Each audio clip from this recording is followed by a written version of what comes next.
Hello, everyone. Today I'll be presenting H3 Leadership Be Humble, Stay Hungry, Always Hustle by Brad Lomenick. I chose this book because leadership is something I deal with every day in human resources, and I wanted to read a leadership book that focused on practical habits rather than just theory. As I read it, I also found myself comparing Lomenick's ideas to the leadership theories and HR concepts that we've studied throughout the Organizational Psychology and Human Resources Master's Program.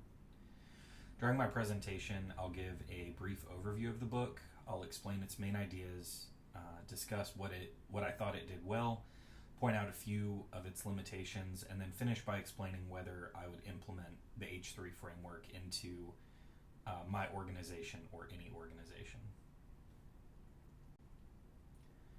Brad Lomenick is a leadership consultant, he's a speaker, and he's the former president of Catalyst, which is a leadership organization that works with executives, entrepreneurs, nonprofit organizations, and ministry leaders.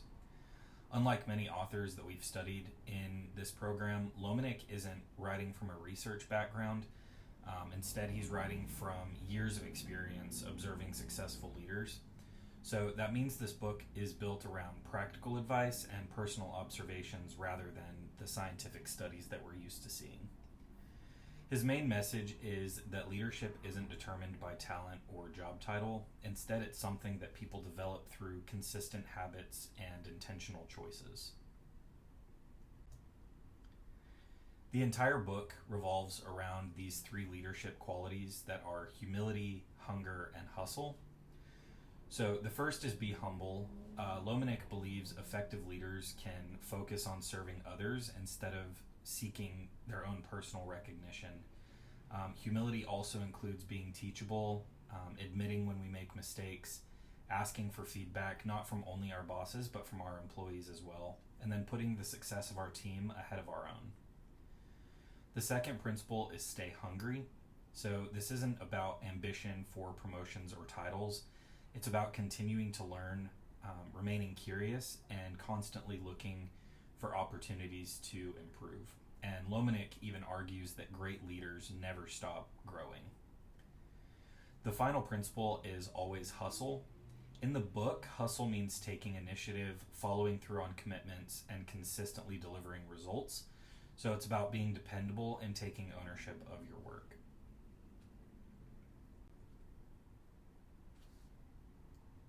One thing I appreciated about this book is that it's very practical. It doesn't really spend a lot of time explaining complicated leadership theories.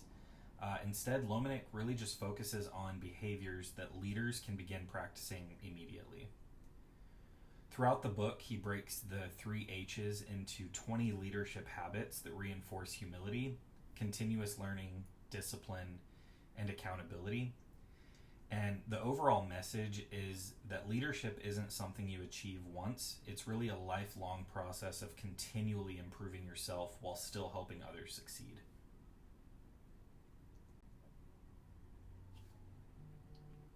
I think one of the biggest strengths of H3 leadership is really just how approachable it is. Almost anyone could read this book and walk away with practical ideas that you could begin applying immediately. I also appreciated that the book focuses heavily on character. So instead of emphasizing authority or power, Lomenick really argues that leadership starts with humility, integrity, and serving others. So for new leaders especially, I think this book really provides a strong foundation because it encourages habits that build trust and credibility with your employees throughout your organization.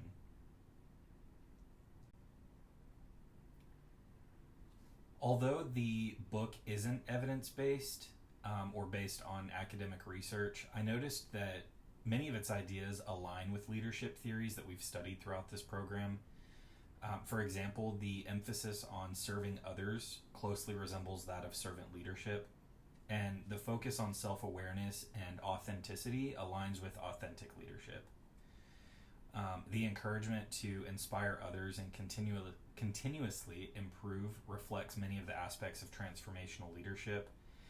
And the main difference is that those theories have been validated through years and years of research, while Lomenick primarily supports his ideas through his own personal experience.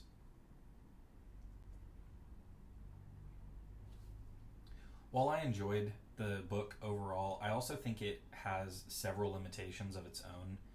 The biggest weakness that I saw is the type of evidence supporting the author's recommendations. So most of the examples come from Lomenick's personal stories and observations of his time with the nonprofits and through his leadership at Catalyst. And those stories, they're really engaging, but they don't necessarily demonstrate that the same leadership behaviors will consistently produce the same or positive outcomes across different organizations as different leaders try to implement these practices. Another concern is the phrase "always hustle." I understand that Lomenick is encouraging initiative and accountability, but I think the phrase could be easily misunderstood, leading to the potential for burnout, thinking that we always have to be quote on when we're at work. And today's workplace research places much greater emphasis on employee well-being, work-life balance, and preventing burnout. If an organization interprets hustle as constantly working longer hours, it could unintentionally create a really unhealthy culture.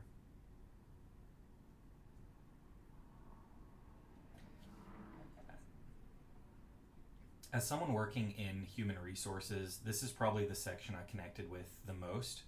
So I don't think leadership development should rely only on philosophy or motivation. I think organizations need systems that support leadership growth. That includes structured coaching, measurable leadership competencies, regular performance feedback, and leadership development programs for those at all levels of the organization. HR plays an important role in turning leadership principles like humility and accountability into observable behaviors that can be developed, evaluated, and reinforced over time. Overall, yes, I would recommend using many of the ideas presented in H3 Leadership, but I wouldn't implement the framework exactly as it's written. If I were introducing it into an organization, I would first begin with a pilot program that has measurable outcomes like employee engagement, leadership effectiveness, and turnover. I would also redefine, quote, always hustle, like I spoke about earlier, to focus on initiative, accountability, and quality work rather than constant activity. And then finally, I would integrate the H3 principles into existing HR processes like hiring, leadership, development, coaching, and performance management instead of treating it like a separate initiative. Overall, I really enjoyed reading H3 Leadership. I think it really was an excellent practical leadership book that encourages us as leaders to focus on humility, continuous learning, and personal responsibility. However, my biggest takeaway from this course is that practical leadership advice is strongest when it's supported by evidence-based research. And many of Lomenick's ideas align with leadership theories we've studied throughout the program, but organizations really should combine those practical ideas with measurable HR practices and research-backed leadership development. In my opinion, that's what creates leaders who are not only inspiring, but also consistently effective. My biggest takeaway from reading H3 Leadership is that good leadership really starts with character, but lasting organizational success comes from combining good character with evidence-based leadership practices. That concludes my presentation. Thank you for your time.